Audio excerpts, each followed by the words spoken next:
I'm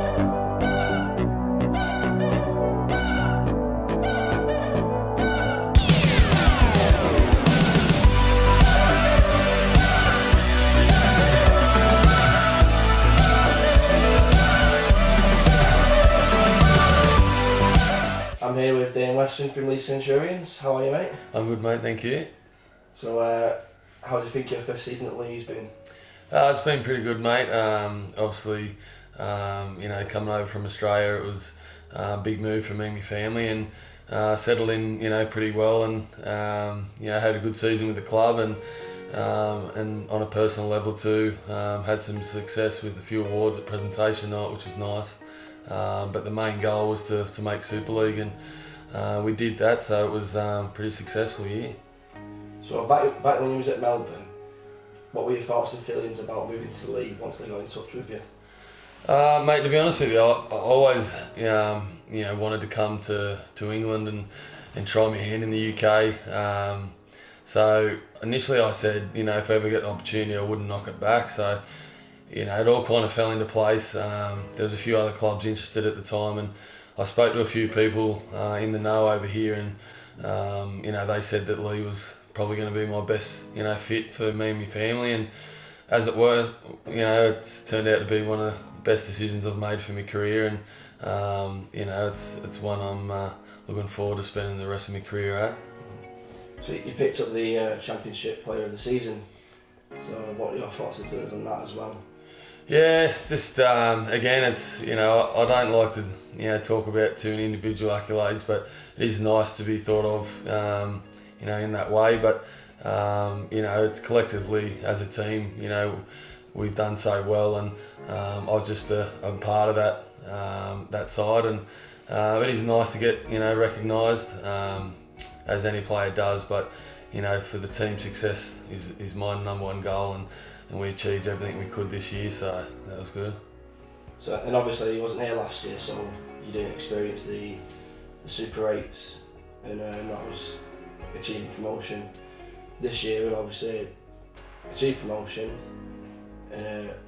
What was the atmosphere in the changing rooms preparing for each game in the Super 8s? Yeah, it was obviously a lot different.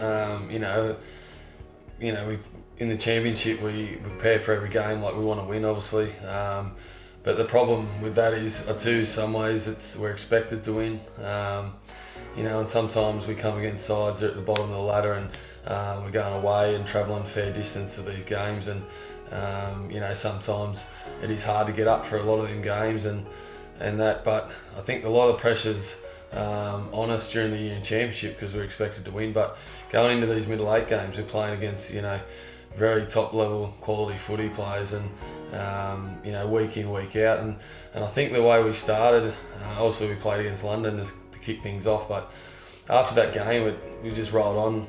We played Super League team after another Super League team, and in some ways we got better and better, and I think we just rose to that next level which we needed to, and we just did it really well, and I think we were controlled as a team, and and it showed on the park. I mean, we probably conceded too many points in some games that we would have liked to have, stayed there and kept the margin pretty high. But we let Huddersfield get in pretty close distance to us, scoring 48 points. You shouldn't concede, another 40 against you. So, that was probably a minor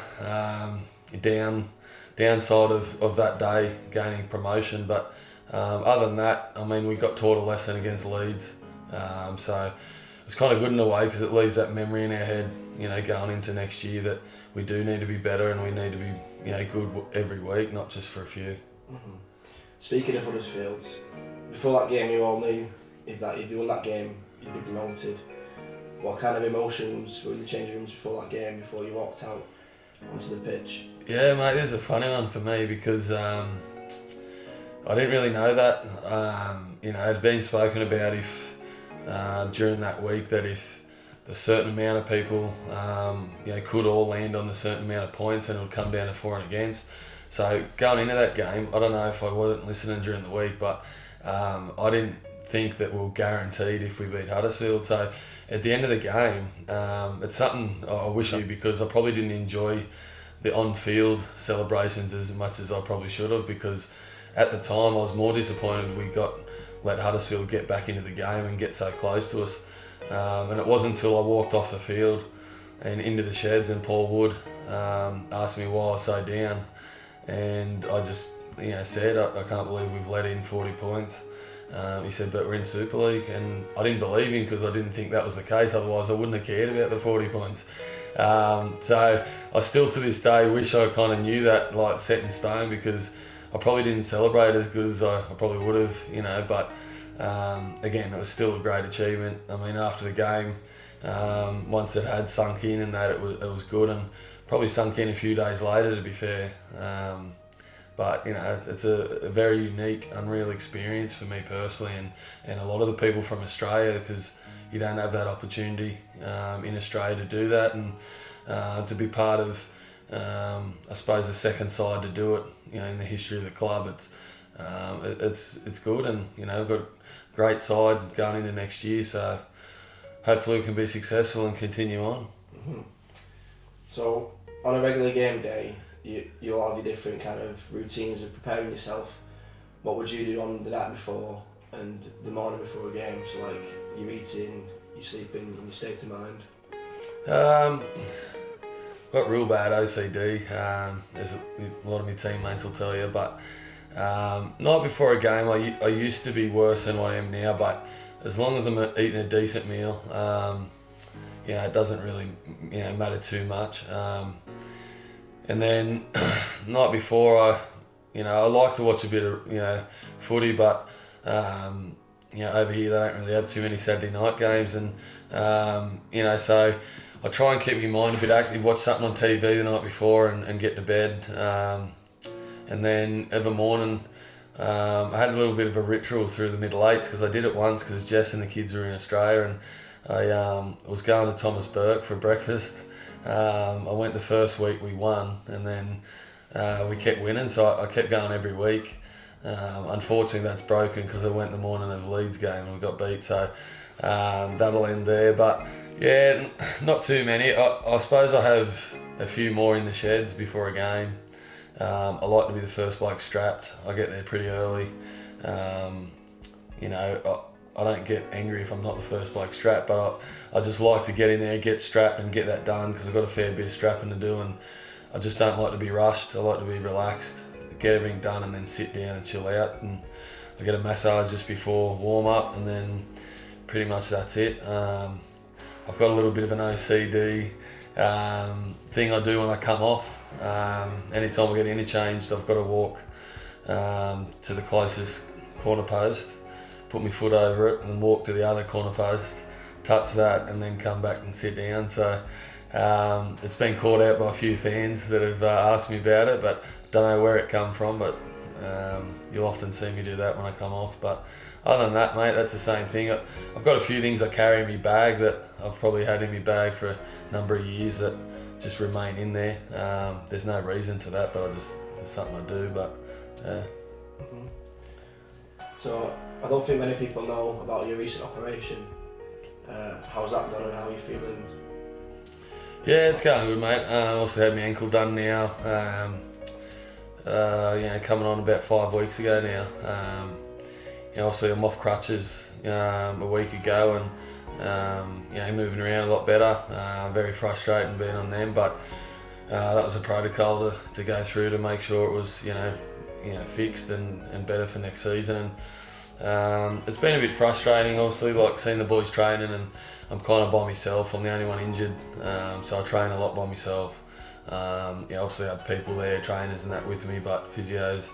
But it is tough at times, but I've had this done before, and I know how better I was for it. So I don't think I'm going to miss any games, which that's the positive thing out of it. So just making sure I get everything sorted with my rehab, and I think around Christmas time or after Christmas I should be right to go. So it still gives me a good month or so before we start the season. So I'll give myself every opportunity to be there round one. So let's talk about Ben's Wish. You organised that charity yourself, which has taken off recently. What made you decide to start all of this? Yeah, mate. I met Ben in the Manchester Children's Hospital. Going on about 4 or 5 months ago, and I went with Reddy, and I'd never known Ben. I'd never known his family beforehand, and I went there and with an open mind. I'd done a bit of children's hospital stuff before in Melbourne, and so I was keen to do it, and went there and I just spoke to Ben and his dad, and he just really touched me, mate. He's a very inspirational kid, very positive, and to be born with cerebral palsy and then be hit with leukemia, it's a hard thing for anyone, but for a 10-year-old kid at the time, I was just blown away how positive he was. And we think we've got struggles in our life, and I'd advise anyone to, if they want a reality check, to go speak with Ben, because he just puts things in perspective. And I just walked out that day, and I just said to myself that I need to do something for this kid, and I didn't expect it to take off as well as it has. And by no means at all, I don't want a pat on the back for it. I don't want to thank you, the community of Leigh. There's a lot of people involved in it, and it's going really well. And obviously the initial thing was to get him to him and his family to Jamaica after 3 years, and he beats the cancer. But as it got further and further, we raised that kind of money that would get him and his family to Jamaica quite early on. And I thought, well, the picture's a lot bigger than a holiday, so I just knew for a long time that Ben's got a lot of special needs, and as a 10-year-old kid, that's okay for what he's got now. But I'll look further down the track when he's an adult and he's bigger. Everything will change. Everything will cost money. So I just wanted to make sure both he has a great experience, and as well as his family be a bit more comfortable, because I know how expensive things are like that. So it doesn't change Ben's situation, but it just helps him that little bit more. And I suppose the stress and worry about money a lot was my biggest concern, and it's going great. I'm here for at least another 3 years, and I'll be doing as much and that to keep raising money. And we've got a big picture to down the track that Ben will be able to get involved in, and but until I've raised enough money for Ben and his family that I've got in mind, then it'll still be all to go towards Ben and his family. So it's good. And one final question: what are your thoughts on playing in the top division in the 2017 season? Yeah, great. It's obviously for professional athletes, you want to play in the best competition. And I assume everyone can support me in that, and you play in the best competition and play the best players, and everyone growing up as a kid playing in the backyard, that's kind of what you want to do. And in Australia, I got to do that, fortunately, with some great teams, and play with some great players and play against some great players, and it's no different here. Obviously, I come over here to play Super League. I did 12 months in the championship with Leigh to get there, but I was confident with the team we had and the club and the staff we have here at Leigh that it would happen. And so it's a bit surreal still, because we haven't started yet, and we're just training and whatnot. But the vibe in and around training is a lot different than it was last year. It's a lot more professional. The standards are high. They've been set by the players and the staff, and everyone's living up to them. So it's gonna take a while. Things don't work overnight, and I think if we can stick to our basics and work hard for each other, I think 2017 can be a really good year for us. I think we can be realistic with goals that we've got set and what we want to achieve. But as long as we're doing everything we can on and off the field, I'm sure 2017 will be a good year for the club and the town. That's it, mate. Thanks for your time. No worries, cheers, mate.